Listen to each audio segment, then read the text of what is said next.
that while they had thought about doing a sequel or a remake at different points in development, it never makes sense for the fans to do.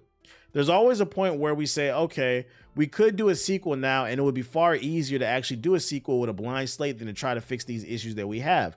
For example, Richard said, but it never makes sense for the fans. Never, ever. They've invested time and money into Dead by Daylight. I feel like that's cap, nigga. I feel like that's cap as fuck.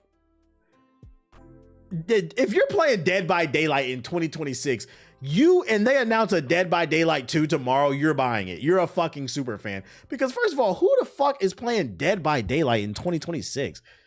Is this game still popping? Let's see, Steam. We about to Steam DB watch.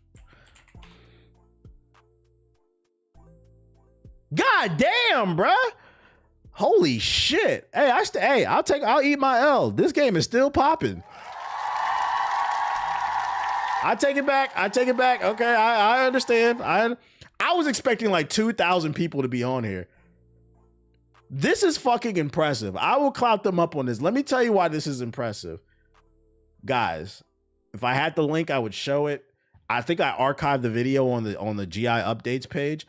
But the guy that's talking in this, the guys that are talking in this article, I interviewed them back in 2015. I interviewed them before the game even came. I played Dead by Daylight before the game came out. I got to interview the developers. We uploaded that was back in 2015. So this game has been out for 11 fucking years, and it's still averaging 50K with a peak of almost 80K. And then 10 months ago, it had 100. I can understand.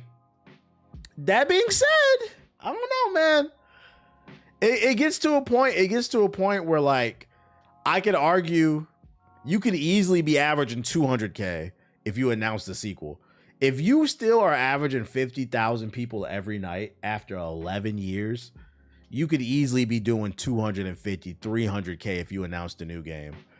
It gets to a point where I do think you have to let it go. You would make way more money. But I mean, look, it's not my place to define what's success. If they feel like this level of success is okay for them, who am I to judge, you know? They're happy with what they got.